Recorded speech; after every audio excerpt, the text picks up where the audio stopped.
os irmãos com a paz do Senhor Jesus? Amém.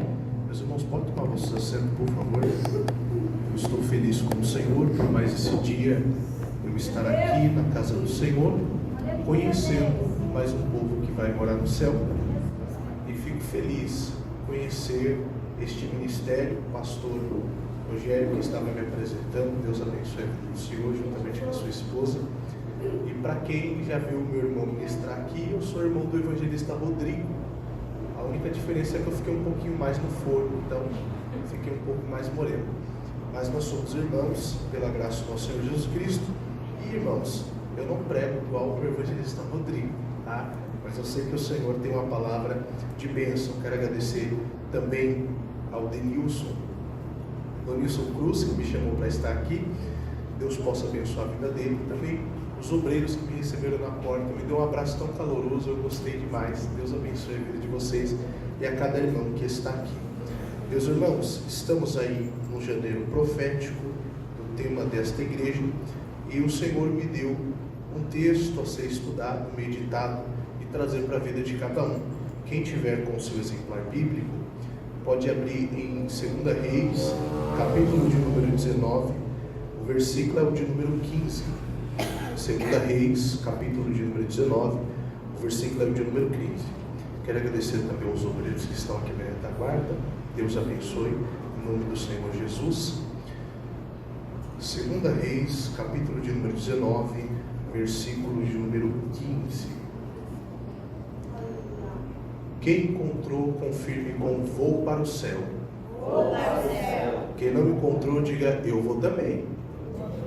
Vamos todo mundo, irmão, em nome de Jesus. Segura na mão do lado e fala, vamos nós tudo, em nome de Jesus. Glória a Deus. Eu vou ler para não tomar muito tempo. Diz assim: E Ezequias orou diante do Senhor e disse: Ó Senhor, Deus de Israel, que habitas no meio dos querubins, Tu és o Deus, tão somente Tu, de todos os reinos da terra. Tu criaste o céu e a terra. Senhor, abaixa o teu ouvido e ouve. Abre, Senhor, os teus olhos e vê, e ouve as palavras de Senaqueribe, as quais ele enviou para repreender o Deus vivente.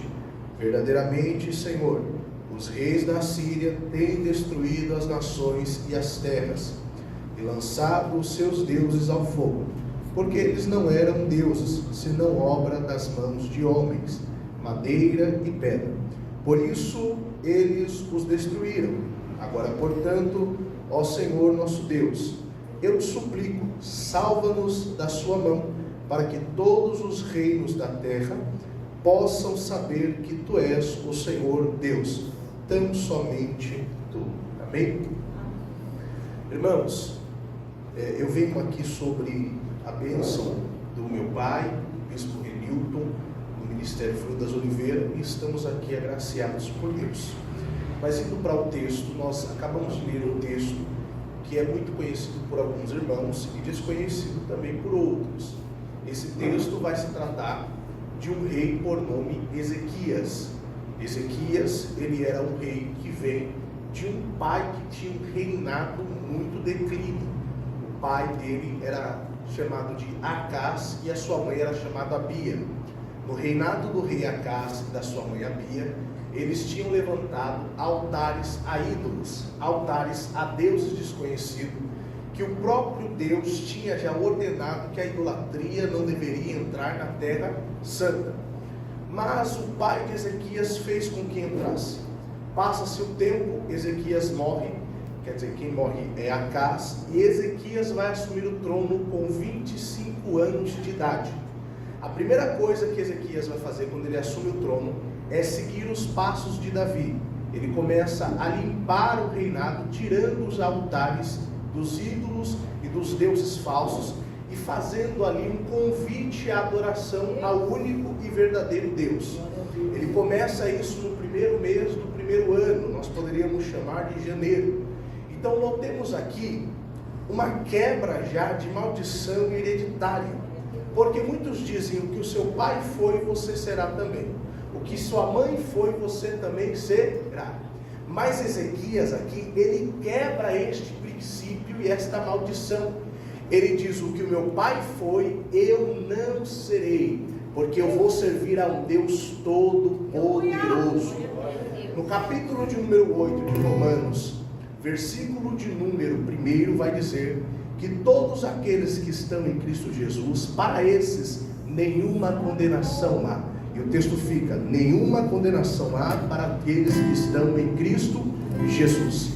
Eu quero dizer para alguém aqui hoje, quem sabe alguém olhou para você e disse: você vai ser como seu pai, você vai ser como a sua mãe, você vai ser como algum parente seu, da sua família, mas Deus chegou hoje para dizer: você vai ser aquilo que eu quero que você seja.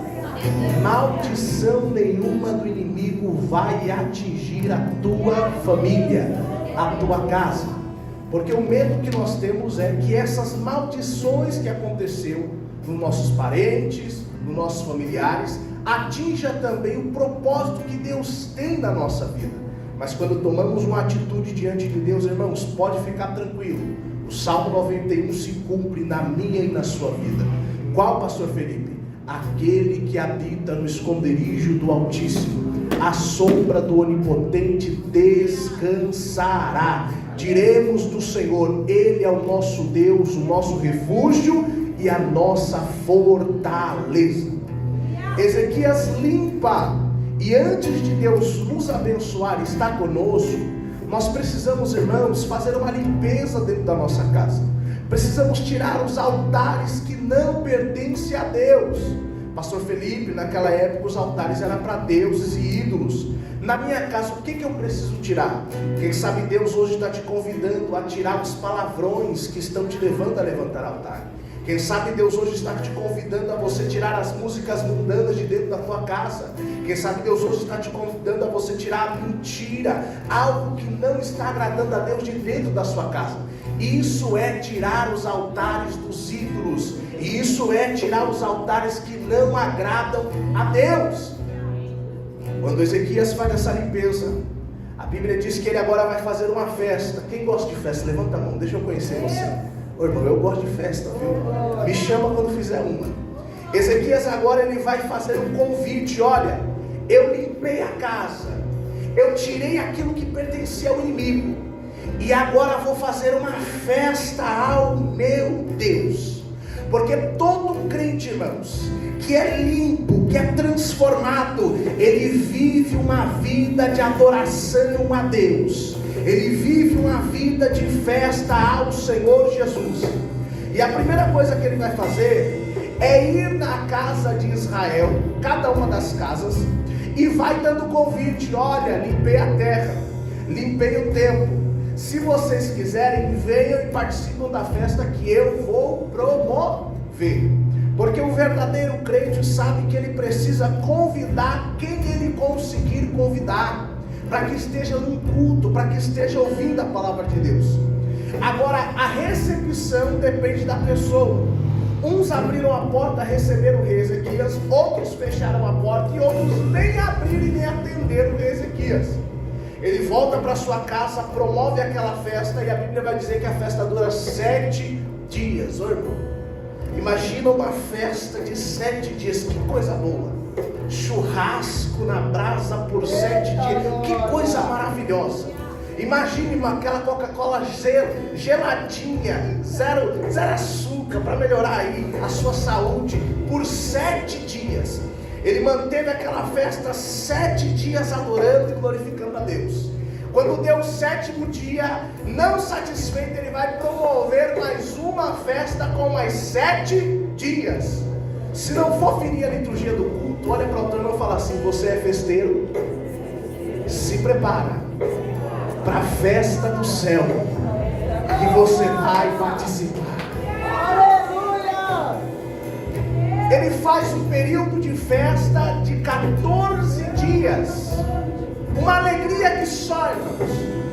Porém, tudo que é bom, como diz o ditado, dura pouco. A alegria inicial vai se tornar em desespero agora, porque existia um império chamado Assíria, que dominava aquela região, e aquela época era um dos impérios que tinham poder. E Israel que seu pai Acácio faleceu, pagava tributos à Assíria. Mas quando Ezequias fez a festa, se converteu a todos o Senhor, ele se esqueceu do tributo que ele tinha que pagar. Irmãos, eu considero isso daqui algo que nós fazemos muitas das vezes e gastamos além do que podemos pagar. Eu não conheço um crente, se você conhece, depois você me fala que eu quero pegar essa estratégia com ele, que chegou no mês de janeiro sem dívida nenhuma. Eu não conheço um irmão que passou janeiro e ele está bem, tranquilo, não está desesperado com os boletos, com as contas. Eu não conheço, irmão, porque eu cheguei também trabalho. Só que o que Deus está dizendo para Ezequias aqui é que a dívida chegou, porém ele tem um Deus que pode suprir as dívidas dele. Eu vou deixar aqui um pouco melhor para você. É Deus dizendo: quem sabe a fatura está alta, o cartão estourou. Quem sabe você passou do ponto por conta da alegria e da festa, mas Deus ainda é o mesmo que escreve certo por linhas tortas.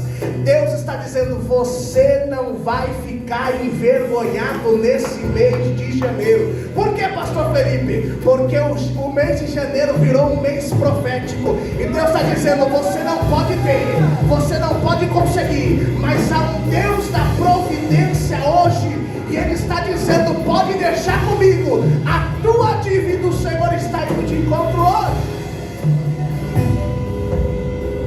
Ele não tem dinheiro para pagar, mas o que ele vai fazer? Ele vai no templo, pega os tesouros do templo e paga a dívida que ele tinha.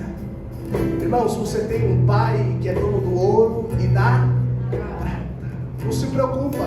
Mas pastor, o erro foi meu, o erro também foi de Ezequias. Mas Deus ainda o ajudou a pagar a dívida. Deus não vai deixar você ficar envergonhado nesse mês de janeiro. Deus não vai deixar você entrar e ficar preso em dívidas nesse mês de janeiro.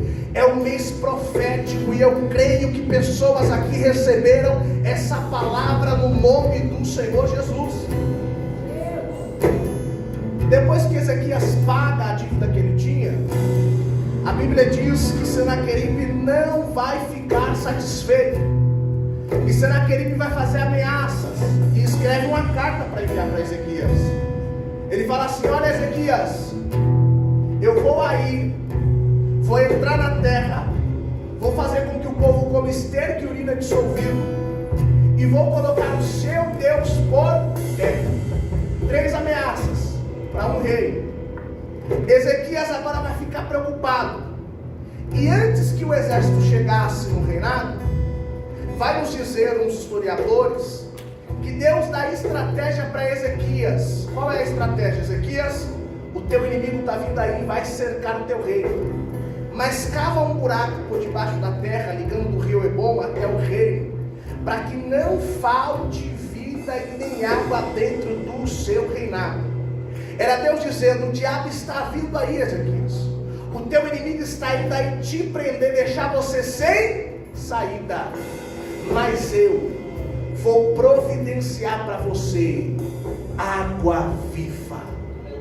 É Deus dizendo: dentro deste cerco, dentro desta provação, eu vou providenciar para você vida. Você não vai morrer nesse cerco do inimigo. Deus vai providenciar para você vida. Chegou o exército de Senaqueribe, fechou o local, e a ameaça era: vou entrar na terra, vou fazer com que o povo coma esterco e urina dissolvido, e o Deus de vocês vou colocar por terra. Notemos que Ezequias agora vai entrar em desespero, e ele vai procurar algum profeta dentro do reinado, porque quando entramos em provações, a voz que nós queremos ouvir é a voz de Deus. Ezequias pega a carta e leva a carta ao profeta Isaías. Imagine comigo, chegou a carta, entregou na mão do profeta Isaías, e o profeta Isaías vai agora ler esta carta. Ezequias desesperado: olha, Isaías, a carta que Senaqueribe me mandou, de ameaça, de afronta. Lê o que está escrito aí. E eu gosto dessa conjectura que um pastor usa também. Ele começa a ler a primeira frase daquela carta, e ele lê assim: Carta de Senaqueribe. Entrarei na terra, farei com que o povo coma esterco e urina dissolvido, e colocarei o seu Deus por terra. Isaías, imagino eu, coça a cabeça, olha para Ezequias e fala: não entendi. Por que você me trouxe essa carta, Ezequias? Ezequias fala: você não está vendo as ameaças não, Isaías? Lê de novo a carta, você não está prestando atenção, eu estou sofrendo, eu preciso de um socorro. Isaías pega a carta, começa a ler de novo: entrarei na terra, farei com que o povo coma isso, e colocarei seu Deus por terra. Ô Ezequias, deixa eu te dizer uma coisa, é você que não está entendendo esta carta. Eu vou te explicar por quê, vou te explicar, segura. O que será que ele está dizendo? Vou entrar na terra. Isaías olha para Ezequias e fala: a terra é tua, Ezequias. Ezequias diz: não, ela é de quem? De Deus. A segunda frase: farei com que o povo coma esterco e urina dissolvido. A terra é tua, Ezequias. O povo é teu, Ezequias. Não, o povo é de quem? É de Deus. E vou colocar o seu Deus por terra. O povo é teu, Ezequias? Não. A terra é tua, Ezequias? Não. Você é Deus, Ezequias? Não. Então essa carta não é para você, é para o Todo-Poderoso. O problema de hoje é que nós recebemos as ameaças do adversário como se fosse para nós. E o Senhor está dizendo: para de ouvir as ameaças do adversário. Por quê? A casa não é tua, a casa é minha. Os teus filhos, o teu esposo não são seu. O teu filho e o teu esposo são meu. E outra coisa: quem é o teu Deus? Ainda sou eu. Quem é o teu Deus? Ainda sou eu. Ele pega e diz: toma aqui a carta, e leva ela para o endereço certo. Ezequias pega a carta, vai até a presença do Senhor na Arca da Aliança, o versículo 15 que nós lemos, põe a carta lá e ele começa a orar. E eu quero conjecturar aqui de uma forma que nós possamos entender, e que eu ouvi uma certa vez. Eu imagino essa carta subindo aos céus, e de repente essa carta chega na correspondência de Deus. Um anjo vem, pega a carta, e esse anjo poderia ser Gabriel, e leva até o trono do Todo-Poderoso, e diz assim: Todo-Poderoso, chegou uma carta de um tal Senaqueribe aí, e Deus no seu trono vai dizer: leia a carta para mim. E ele começa: vou entrar na terra. Eu imagino Deus olhando agora para Gabriel e dizendo assim: que terra é essa? A terra que eu dei para os meus filhos, a terra que manda leite e mel, a terra que eu prometi para Abraão, Isaac e Jacó. Essa mesmo, Todo-Poderoso. Continua lendo que eu já estou irritado. A outra ameaça é a seguinte: farei com que o povo coma essas imundícias. O Todo-Poderoso responde: o meu povo, menina dos meus olhos, bichinho de Jacó, povo escolhido e eleito. Esse mesmo, Jeová. Continua lendo que eu já estou ficando irritado. A última o Senhor não vai gostar muito. Olha o que tem aqui: colocarei o seu Deus por terra. Aí eu imagino Deus se levantando do trono dizendo: esse Deus sou eu, o Todo-Poderoso, o Pai da eternidade, o Deus que era, é e vai continuar sendo. O Senhor mesmo fala uma coisa para esse tal de Senaqueribe: eu vou colocar um freio na boca de Senaqueribe.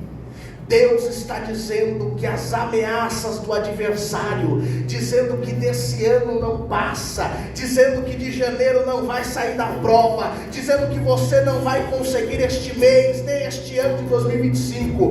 Deus está dizendo: vou eu frear a boca do adversário, porque eu ainda honro com os meus servos. Podemos notar que há mais uma resposta de Deus.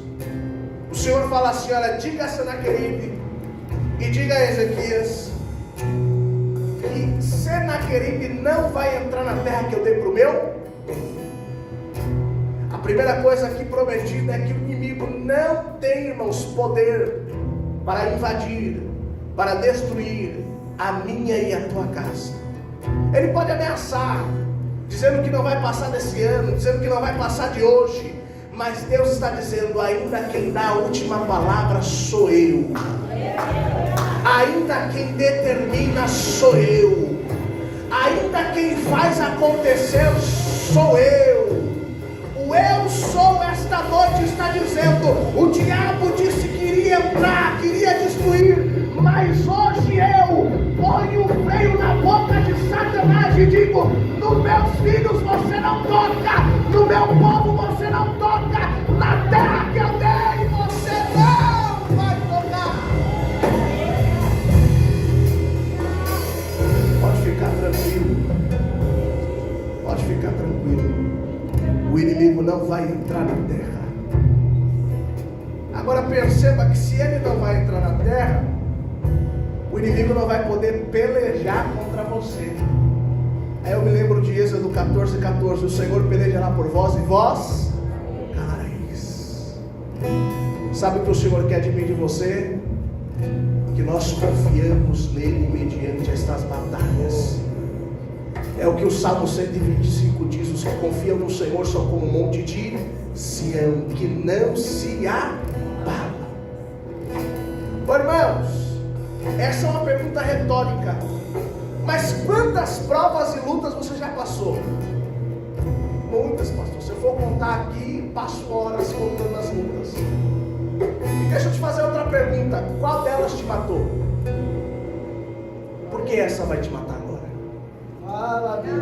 E por que dessa você está achando que não vai sobreviver? Se Jesus ainda continua no barco, se Jesus ainda continua na tua casa, na tua vida, por que tu está pensando que o inimigo vai vencer esta batalha? Se Jesus continua do teu lado. Aí eu lembro de Marcos, capítulo de número 4. Está Jesus e os discípulos no barco, a onda vem de um lado, bate do outro, e os discípulos desesperados correm, acordam o mestre e dizem: Senhor, não incomoda que nós estamos aqui e perecemos? Ele olha e fala assim: rapaz, mas vocês têm pouca fé. Olha, irmãos, o barco que Jesus está afunda. Vocês acham mesmo que Jesus dentro do barco em Marcos 4, o barco ia afundar? Deus está dizendo: por que tu está com medo se eu estou dentro do barco? Por que você iniciou esse ano desesperado se eu ainda estou dentro da tua casa cuidando de você? Aí eu me lembro do Salmos 23, verso de número 4, que diz assim: ainda que eu passasse pelo vale da sombra da morte, não temerei mal algum, porque tu, ó Senhor, estás comigo. Deus está com você, Deus está no teu barco, Deus está na tua vida. Deixa o inimigo pensar que te destruiu, deixa o inimigo pensar que te venceu. Deus ainda está com você. Existem algumas ferramentas utilizadas na batalha. A primeira é a espada, a segunda é a lança, a terceira é arco e flecha, e por último o punhal. Só que Deus diz: não vai entrar na terra. Se ele não vai entrar, a espada fica inutilizada. Mas sobrou algumas armas de longa distância: a lança e a flecha. Alguns historiadores vão dizer que enquanto o exército está lá de fora e eles dormem, ratos vêm e roem as armaduras e roem também as armas daquele soldado. E eu imagino esses homens quando vão se levantar para atirar a lança quebra. Quando eles pegam o arco para poder atirar, o arco quebra. E isso daqui não é mera coincidência, está se cumprindo Salmos 46. Deus quebra o arco e corta a lança. Sabe o que Deus está dizendo esta noite? Quando o inimigo pegar a flecha para atirar em você, o Senhor falou: quebrei o arco. Quando ele pegar a lança para atirar de você, o Senhor falou que eu cortei a lança. Deus está dizendo: ele pode até se armar, mas flecha, lança não vai te atingir. Toda ferramenta preparada contra a tua casa, teus filhos, teu esposo, Deus está dizendo: não vai prevalecer. Não vai. Alabagada súbia, eu estou sentindo a graça dele aqui. Eu estou sentindo a presença dele aqui, porque o inimigo falou que deste mês tu não passaria, este ano tu não passaria, mas Deus me trouxe aqui para dizer: eu ainda estou dentro da casa, eu ainda estou dentro da terra, Eu ainda estou guardando dentro do mar. Aí eu consegui entender que o salmista Davi vai dizer no Salmo 23: o Senhor é meu pastor e nada me... No hebraico muda, porque no hebraico não existe o nada me faltará. No hebraico é: o Senhor é meu pastor e dele eu não sentirei. Se tem Jesus eu não tenho falta de nada.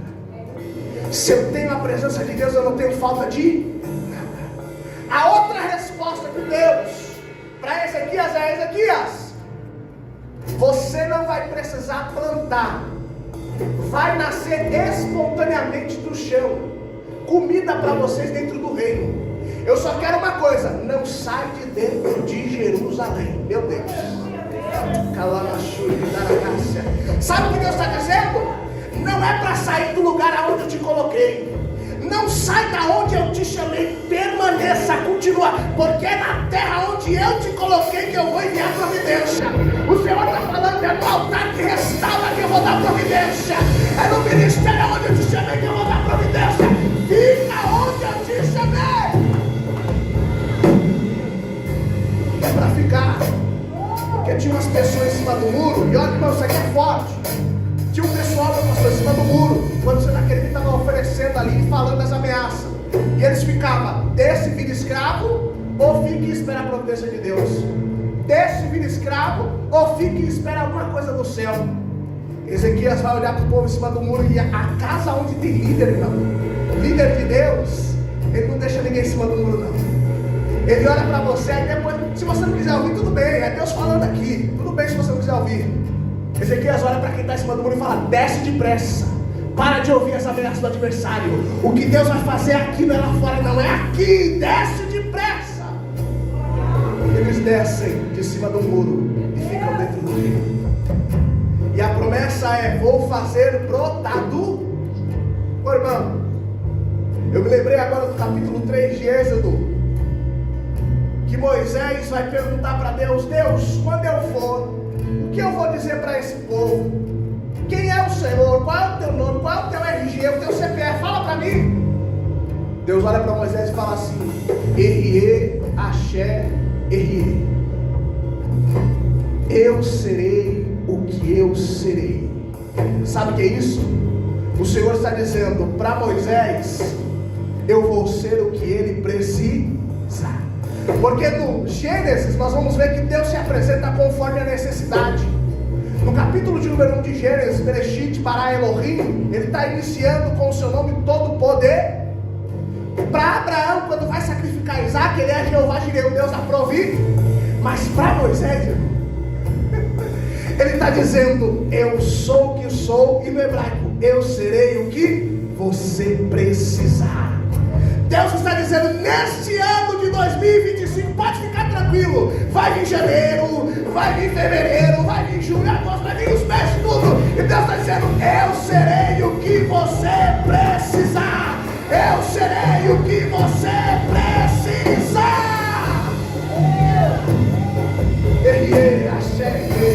Eu serei o que serei na tua vida. Aí eu imagino, estou prestes a finalizar, eu imagino o povo de Judá, Jerusalém, abrindo a porta de casa. Eles vão sair, eles tropeçam. Um tropeça na melancia. Quem foi que colocou essa melancia aqui? O outro vai abrir a porta, um cacho de uva, videira na porta dele, ele abre um cacho. Quem foi que plantou essa uva aqui? O outro vai abrir a porta, de repente uma manga cai do céu e bate na cabeça dele. Quem plantou um pé de manga aqui? Aí alguém vai olhar e vai dizer assim: é a promessa que Deus fez. Vocês não vão precisar plantar, vai nascer espontaneamente. Eu ainda acredito no Jeová Jireh que providencia sem eu plantar. Eu ainda acredito num Deus que faz brotar do nada na minha e na tua vida. Oi, irmãos, não vai dar tempo de eu montar aqui não, mas eu vou brevemente falar. Eu falei com os pastores que eu estou prestes a casar, construindo a minha casa. Precisava comprar a cobertura, o telhado da minha casa. Só o telhado da minha casa, quando eu fiz o orçamento, era 12 mil. Eu falei: meu Deus, rapaz que ganha um salário mínimo, como é que vai comprar o telhado de 12 mil? E quem vai emprestar o cartão para esse nego? Difícil. Coloquei o joelho no chão, comecei a orar a Deus, de repente o telefone toca, um pastor me ligou e falou, pastor Felipe, vem pra cá. Falei, bicho, alguma coisa aconteceu. Cheguei na casa dele, ele disse, pastor Felipe, eu estava orando aqui, e eu vou tirar esse telhado aqui de cima da minha casa, e vou colocar um novo. E Deus pediu para mim te perguntar, você não quer levar para tua casa esse telhado? Não. Esse Deus que eu sirvo. Eu falei na hora, só que a bênção não terminou por aí, porque eu precisava pagar o carreto. Eu falei, meu Deus, não tenho dinheiro para pagar o carreto. Liga de cá, liga de lá, de repente alguém ligou pro meu pai e falou assim, pastor Felipe, tô vendo que o senhor está precisando de um, pastor Renilton, tô vendo que o senhor está precisando de um carreto. Para quem que é esse carreto? O pai falou pro meu filho, pode falar para ele que vai sair de graça esse carreto. É Deus dizendo, eu ainda providencio para os meus filhos, não precisa plantar, vai brotar do chão, vai brotar este ano, este mês, o próximo mês, até dezembro, Deus será na tua vida glorificado. Ela e me dará graça. Pode ficar despreocupado, Deus da providência está aqui. Jeová Jireh é o teu nome. Agora presta atenção comigo, porque Senaqueribe vai dormir com o seu exército e vai dizer assim, olha, de manhã cedo nós atacaremos o reinado. A Bíblia vai nos dizer que à meia-noite sai um anjo do céu do Senhor e mata 185 mil soldados de Senaqueribe. Perceba aqui que o anjo foi trabalhar à meia. Meu Deus, eu vou te explicar isso daqui. Não é só os feiticeiros que trabalham à meia-noite, o teu Deus também trabalha. Não é só os filhos da treva que trabalham de noite, o teu Deus também trabalha. Ele vai desfazer as obras do adversário para barrar a tua vida. Deus está dizendo, estou trabalhando e desfazendo o que está em Salmos, o laço do passarinheiro, a peste perniciosa, a doença que era para mim. Deus está cortando hoje.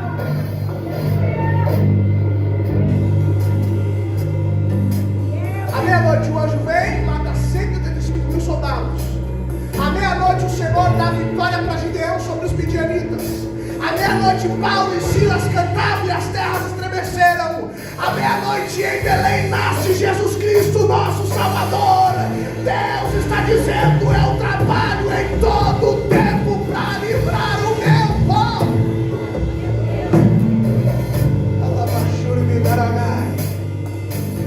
E os Salmos vai dizer, o choro dura uma noite, mas a alegria vem pelo... Só que tem muita gente que acha que a noite dura a madrugada toda. Não, a noite vai até 23 horas, depois para lá é madrugada. E o Senhor está dizendo, amanhecer, não precisa o sol nascer, eu sou teu sol. Eu providencio para você antes que o sol saia. Oh glória, isso é poderoso. Agora existe uma última promessa, e aqui eu encerro. O grupo de louvores vai se preparando. Olha o que vai acontecer. Senaqueribe vai acordar, vai ver as suas armas quebradas, vai ver os seus soldados mortos. E existe uma última promessa de Deus. Senaqueribe vai ter um freio na boca, não vai entrar na terra, e ele vai ter que voltar pelo mesmo caminho que ele veio. Irmãos, imagine comigo. Senaqueribe acorda, vê a derrota, a morte do lado dele, e agora ele tem que voltar para... Só que antes, quem sabe ele veio no caminho dizendo, vou destruir. Desse ano a casa dele não passa, desse ano os filhos dele não passam. Quem sabe Senaqueribe veio no caminho dizendo assim, olha, vou acabar com Ezequias, no reinado dele não vai sobrar nada. Só que agora ele tem que voltar, derrotado e de cabeça baixa. E aí alguém da vizinhança que viu ele indo para matar, vê ele voltando com poucos soldados. E alguém grita, e aí Senaqueribe, conseguiu derrubar a casa dele? Conseguiu tirar ele da igreja esse ano? Conseguiu frustrar o sonho dele? Senaqueribe de cabeça baixa vai dizer, o Deus de Israel ainda vive. Eu não pude tocar no fio de cabelo dela porque o Deus dela ainda vive. Eu não pude tocar na casa dela porque o Deus dela ainda vive. Deus está dizendo: eu sou proteção, providência, eu sou o que você precisar. Eu finalizo aqui. Quero agradecer essa oportunidade que o pastor tem nos concedido de estarmos aqui. Eu quero que você se coloque de pé nesse momento com a permissão do nosso pastor. E antes de eu passar para os louvores, o pastor me deu essa permissão de perguntar: tem alguém no nosso meio que está afastado, que quem sabe se frustrou com alguma questão e saiu da igreja, ou que não conhece ainda esse Deus? Tem alguém, irmãos? Eu só quero conhecer você. Tem alguém aqui?